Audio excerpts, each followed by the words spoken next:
Bonjour, bonjour, bonjour chère sœur, bonjour cher frère, bonjour cher ami. Je voudrais parler de la nécessité, de l'urgence d'être lavé de la souillure du péché. Le péché laisse des marques fortes sur l'âme de l'homme, sur chaque personne. Le péché laisse des traces qui peuvent être éternelles. Si ces traces-là ne sont pas effacées, si les taches ne sont pas effacées puissamment par une force, par quelque chose qui va laver ces péchés qui sont accrochés à l'homme, eh bien le péché, lui, va et la personne sera condamnée par son injustice à la mort éternelle, aux peines éternelles, comme on dit, ou à l'enfer. Donc il est important, la Bible dit, la Bible dit par exemple, l'intégrité des hommes droits les détruit. Alors l'intégrité des hommes droits les conduit, mais la perversité des perfides les détruit. Donc le péché, ici la perversité, justement, détruit les hommes.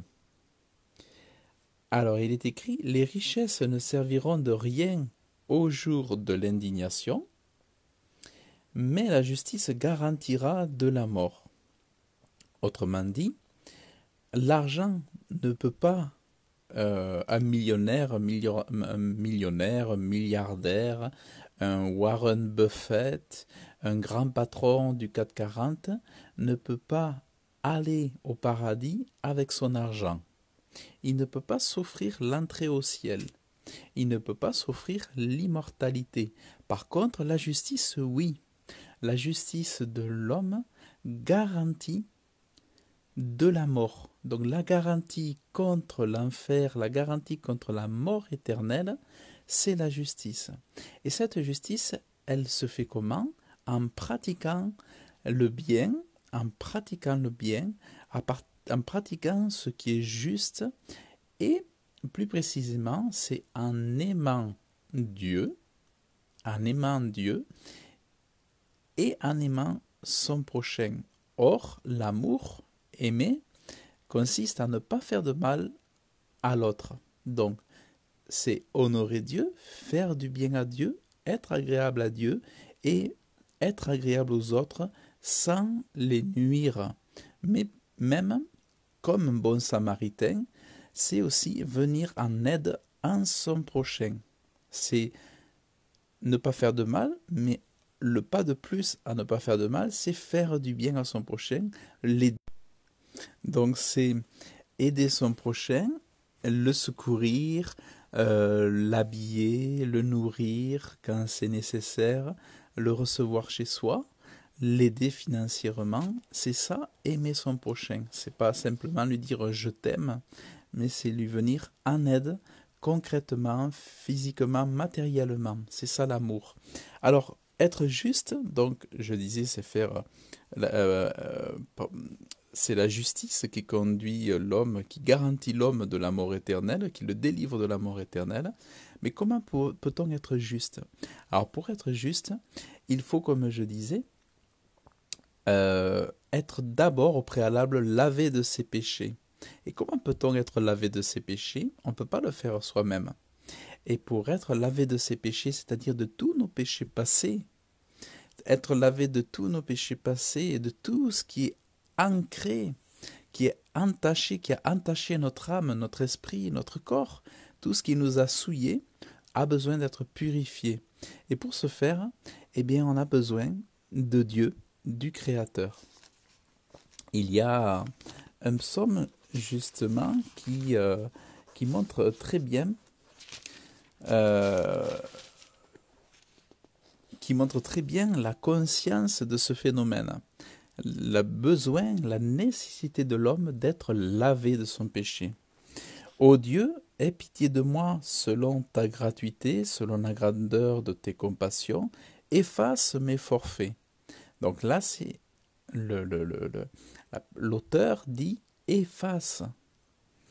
Et lave-moi parfaitement de mon iniquité. Donc efface, lave, et me nettoie de mon péché. Car je connais mes transgressions et mon péché est continuellement devant moi. J'ai péché contre toi, et j'ai fait ce qui déplaît à tes yeux, afin que tu sois connu juste quand tu parles et trouvé pur quand tu juges. Alors plus tard, voilà, tu as aimé la vérité dans le cœur, tu m'as enseigné la sagesse dans le secret de mon cœur. Purifie-moi du péché avec de l'hysope et je serai net. Lave-moi et je serai plus blanc que la neige. Fais-moi entendre la joie et l'allégresse et fais que les os que tu as brisés se réjouissent.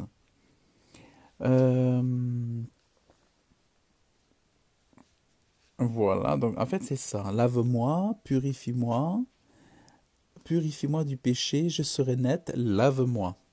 Donc ce que je disais, c'est que l'homme est entaché, sali, enténébré, aveuglé par le péché. Et il y a besoin de miracles, il y a besoin invoquer, prier, appeler celui qui seul peut laver les péchés. Parce qu'on ne peut pas se laver du péché en se jetant dans la baignoire. On ne peut pas se laver du péché en frottant les bras. On ne peut pas se laver du péché en se frottant le visage, en se frottant, en se grattant les cheveux. On ne peut pas. Pour se laver du péché, autrefois, les Hébreux devaient sacrifier des animaux et le sang versé du sacrifice de ces animaux avait pour, signification que le sang coulé pouvait aller purifier la conscience de l'homme ou purifier l'homme de ses péchés. Mais tout ça était au fond insuffisant. Alors tout ça au fond était insuffisant puisque il fallait se revenir régulièrement, refaire des sacrifices pour être à nouveau pardonné et tout ça. Et tout ça était c'était relativement lourd, puis il fallait vraiment, c'était tout un système qu'il fallait mettre en place, tuer des animaux, tout ça est quand même lourd. Puis tuer des animaux, c'est pas une partie de plaisir. Verser leur sang, c'est pas agréable. Donc, et aujourd'hui en fait, nous avons, comme dit la Bible, notre Sauveur, le Sauveur du monde, qui est venu pour ôter les péchés du monde. Ce Sauveur, c'est le Fils de Dieu, c'est Jésus-Christ, qui est Dieu, Fils de Dieu et Dieu. Et Jésus-Christ, en fait, le Fils de Dieu, a donné son sang afin que par son sang qui a coulé à la croix de Golgotha, par son sang, on soit purifié de nos péchés. Donc ce n'est plus le sang des animaux qui purifie des péchés, c'est le sang éternel de notre Dieu, Jésus-Christ, qui lave de toute souillure. Autrement dit, quand nous invoquons Dieu, nous lui demandons de nous laver par le sang de Jésus-Christ de tous nos péchés.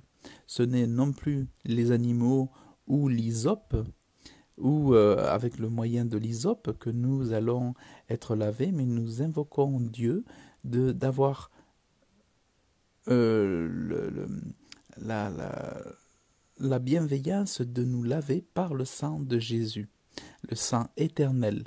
Donc ce n'est pas les richesses, l'or et l'argent qui vont nous faire rentrer dans le ciel, c'est au préalable d'être lavé par le sang de Jésus de nos péchés, de confesser les péchés, d'abandonner les péchés qui nous permettent de recevoir, une fois qu'on est lavé, la justice de Dieu.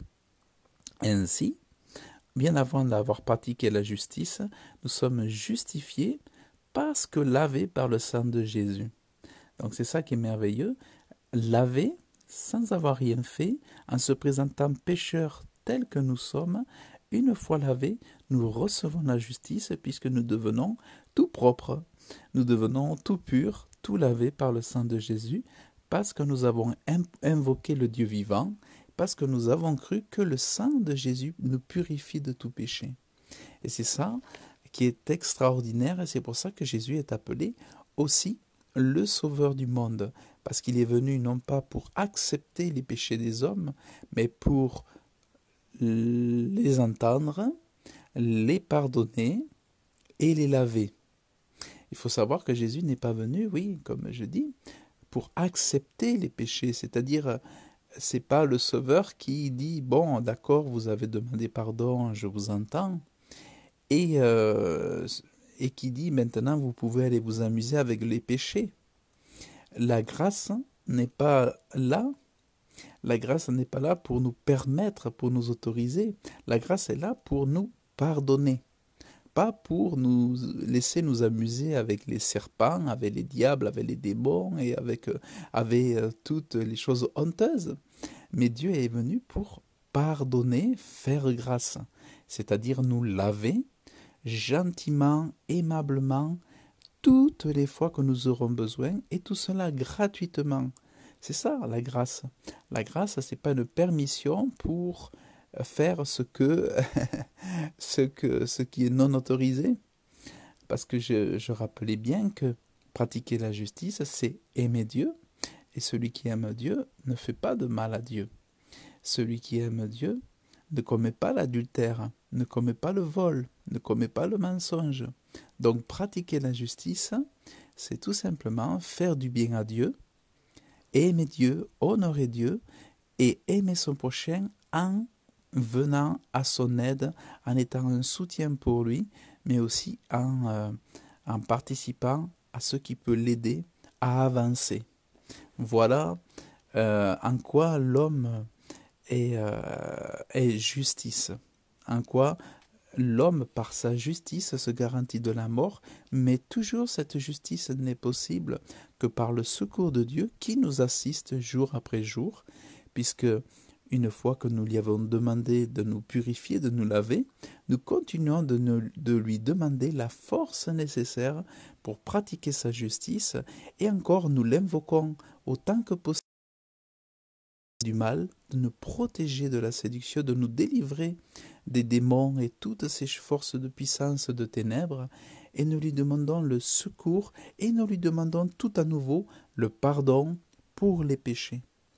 Donc c'est ça qui est indispensable pour aller au paradis.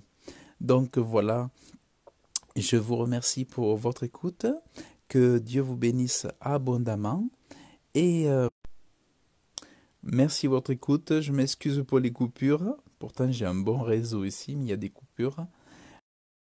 Donc, à très bientôt. Le psaume, c'est le psaume 51 que j'ai lu.